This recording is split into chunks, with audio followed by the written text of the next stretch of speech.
Hello বন্ধুরা, welcome back to my YouTube channel JK academy. তো তোমরা আজকে তোমাদের যে টেট 2023 সেই পরীক্ষা একটু আগেই দিয়ে এসছো। তো এখন তোমাদের যেটা উত্তর করে এসছো সেইটা ঠিক হয়েছে কিনা ভুল হয়েছে সেটা দেখার বিষয়। তো সেই সম্বন্ধে আমি অলরেডি 2022 টেটে যে পরীক্ষাটা হয়েছিল সেটাতে আমি অলরেডি কোয়ালিফাইড। 110+ স্কোর করেছিলাম আমি।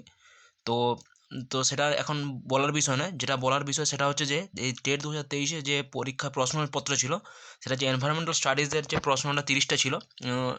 এটা বলাটাই একটা সার যে 2022-এর থেকে 2023টা অনেকটাই টাফ কোশ্চেন এসছে।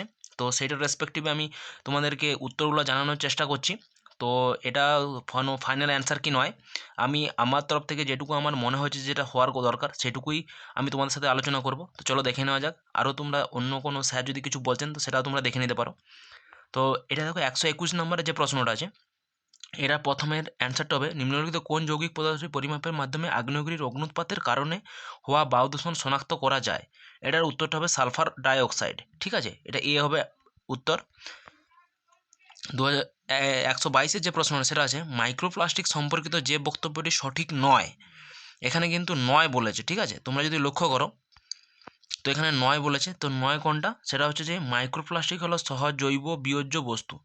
এটার মানে হচ্ছে যে মাইক্রোপ্লাস্টিক সহজে মাটিতে মিশে যায়, কিন্তু সেটা কি হয়, সেটা হয় না, তার জন্য এটা ডি হচ্ছে অ্যান্সার। আর 123, এটা হচ্ছে যে র্যাচেল কারসন লিখিত সাইলেন্ট স্প্রিং, এটা খুব একটা বিখ্যাত বই নামক বইটিতে নিম্নোক্ত কোন পরিবেশগত সমস্যাটি বর্ণিত। এটা হচ্ছে কীটনাশকের ক্ষতিকর প্রভাব। এটা যে ওই ডিডিটি সংক্রান্ত যে এটা ক্ষতিকর প্রভাব হয়েছিল, যেটা ওই ম্যালেরিয়া রোগের লার্ভা ধ্বংস করার জন্য এখন ব্যবহার করা হয়। তো এটা আগে কীটনাশক হিসেবে ব্যবহার করা হতো, সেইটা সম্বন্ধিত যে ক্ষতিকর প্রভাব ডিডিটির, তো সেইটা নিয়ে লেখা হয়েছে বইটা, এই সাইলেন্ট স্প্রিং। তো এটা হচ্ছে বি অ্যান্সার। 124-এটা কী হচ্ছে নিম্নলিখিত কোন বছর 21তম কাপ বা কনফারেন্স অফ পার্টিস জলবায়ু, যেটা হচ্ছে জলবায়ু পরিবর্তন সম্মেলন প্যারিস, যেটা ফ্রান্সে অনুষ্ঠিত হয়েছিল, সেটা কত সালে না 2015 সালে হয়েছিল।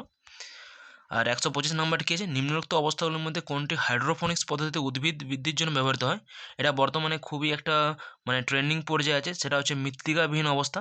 এটা শুধুমাত্র জল, যে পাইপগুলোতে হয়, পাইপগুলোতে গাছের বীজ লাগানো হয় আর নিচ দিয়ে জল ওয়াটার ফ্লো হয়, তো সেইখান থেকে এইটা এজ এ হাইড্রোফোনিক্স, যেটা হচ্ছে সি হবে অ্যান্সার।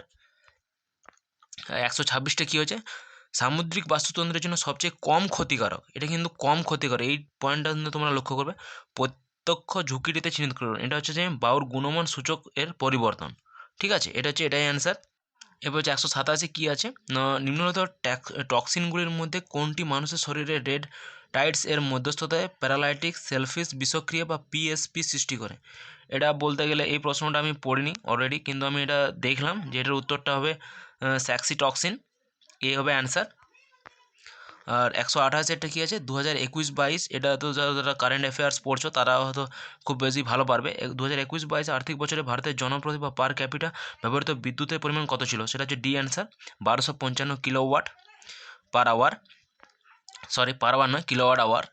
129 নম্বর প্রশ্ন কী আছে মানবজাতির কার্যকলাপের ফলে সৃষ্ট জৈব প্রজাতি বৈচিত্র্যের হ্রাসপ্রাপ্তির অবিরত ঘটনা যা ষষ্ঠ গণজৈব বিলুপ্তি বলে পরিচিত, তা যে ঘটনার প্রত্যক্ষ প্রভাবের ফলে ঘটে না সেটি চিহ্নিত করুন।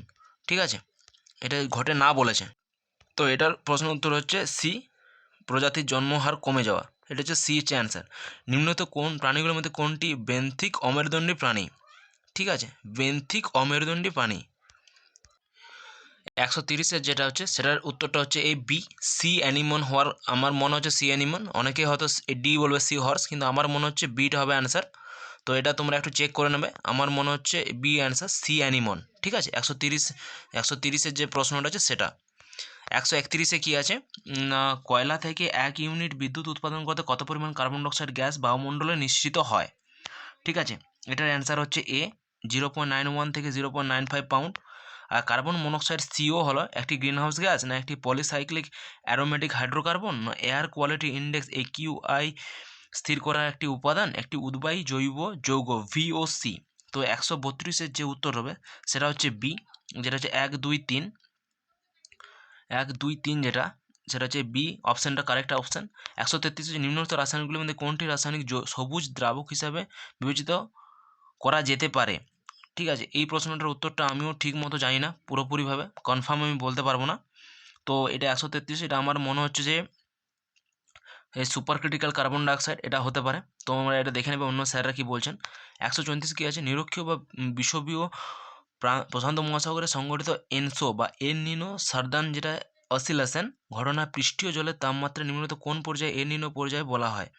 তো এই 134 নম্বর প্রশ্নের উত্তর হচ্ছে সি, উষ্ণ পর্যায়। ঠিক আছে, ওয়ার্ম ফেজ যেটা সেটা। 135 নম্বরে কী আছে, নিম্নোক্ত ব্যবস্থার মধ্যে কোনটি বর্জ্য জল থেকে জৈব পদার্থ অপসারণ করে। ঠিক আছে, 135-এর উত্তর হচ্ছে সি এরটা, কার্বন ফিল্টার।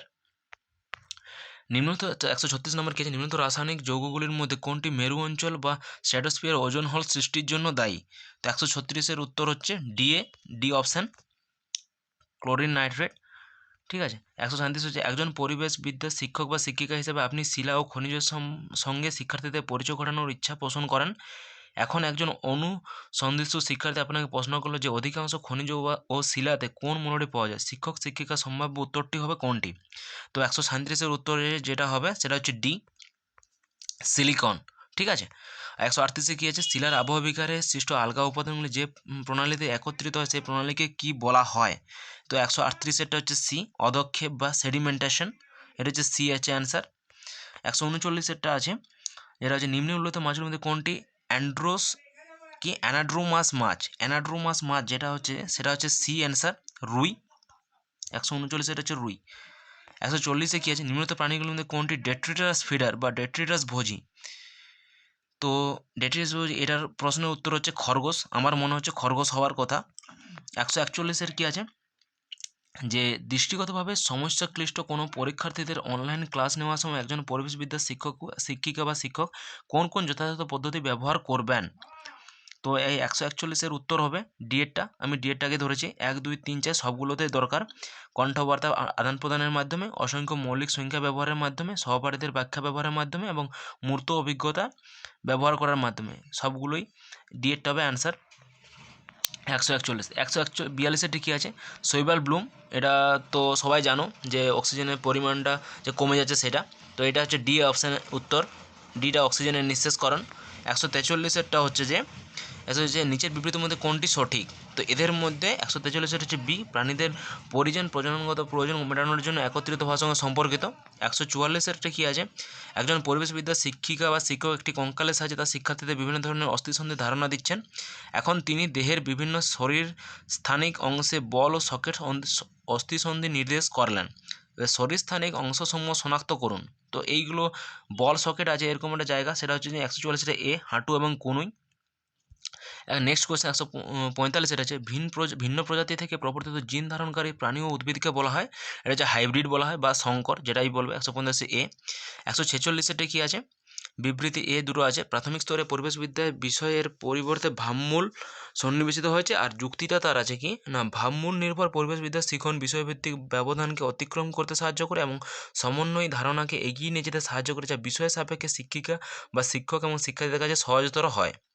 তো এই প্রশ্নের উত্তর হচ্ছে বি, এ এবং আর উভয়ই সত্য এবং আর হলো এ এর সঠিক ব্যাখ্যা। ঠিক আছে, 146-এর প্রশ্নের উত্তর হচ্ছে বি এরটা। 147 যেটা আছে, পরিবেশবিদ্যার শিক্ষিকা বা শিক্ষক হিসেবে, মানে এটা প্যাডাগজির প্রশ্ন টাইপের, তো হিসাবে আপনি সুন্ডারল্যান্ড জীববৈচিত্র্য হটস্পটের কোন একটি অঞ্চলে একটি ক্ষেত্র ভ্রমণ সংগঠিত করলেন, সেখানকার বিপন্ন উদ্ভিদ ও প্রাণী নিয়ে আলোচনা করলেন এবং শিক্ষার্থীরা নিজেদের মধ্যে পারস্পরিক মত বিনিময় করলেন ও শিক্ষণ ঘাটতি কমাতে পারলো। তো সুন্দরবন হটস্পট বিষয়ে নিজের কোনটি সঠিক। তো এখানে আছে ভৌগোলিক অঞ্চল, উদ্ভিদ ও প্রাণী, তার মধ্যে ডিএডটা হবে অ্যান্সার, নিকোবর দ্বীপপুঞ্জ, র্যাফলেশিয়া এবং ওরাংওটাং। ঠিক আছে, 147 হচ্ছে ডি। 148-এর কী আছে, নিম্নলিখিত কোন দুটি মস্তিষ্কের মানুষের গ্লোবাল পজিশনিং সিস্টেম বা জিপিএস হিসাবে কাজ করে। তো মস্তিষ্কের কোন অংশটা জিপিএস হিসাবে কাজ করে না, 148-এটা হচ্ছে ডি, ফ্রন্টাল লোব এবং সেরিবেলাম। ঠিক আছে, 149-এটা কী আছে, একজন পরিবেশবিদ্যার শিক্ষিকা বা শিক্ষক রূপে আপনি বিভিন্ন প্রাণী প্রজাতির বিপন্নতার কারণ নিয়ে একটি বিতর্ক সভার আয়োজন করলেন, শিক্ষার্থীদের মতামত, এটা পুরোটা প্রশ্নটা পড়বে একটু। তো 149-এর প্রশ্নের উত্তর হচ্ছে সি, অতি ব্যবহার, বাসস্থান ধ্বংস, চোরাশিকার, দূষণ, জলবায়ু পরিবর্তন এবং বিশ্ব উষ্ণায়ন। এবং লাস্ট প্রশ্ন 150 যারা, তো এটা হচ্ছে নিম্নলিখিত কোনটি ভারতের প্রথম বায়োস্ফিয়ার রিজার্ভ? এটাতে হচ্ছে নীলগিরি বায়োস্ফিয়ার রিজার্ভ, এটা তো সবাই জানো মোটামুটি। তো এই যে ইভিএস, এই পুরো প্রশ্নপত্রটার মধ্যে এই ইভিএসটাতেই তোমার 30টা যে প্রশ্ন ছিল, এখান থেকে নাম্বার একটু পাওয়ার সম্ভাবনা বেশি আছে। তো তোমরা দেখে নাও তোমাদের যে অ্যান্সার ওএমআর শিটটা দেওয়া হয়েছে তোমাদেরকে, সেখান থেকে দেখে নাও কটা ঠিক হয়েছে বা কটা ভুল হয়েছে। তো থ্যাংক ইউ ফর ওয়াচিং। তোমার যদি ভিডিওটি ভালো লাগে থাকে অবশ্যই লাইক শেয়ার সাবস্ক্রাইব করতে ভুলো না।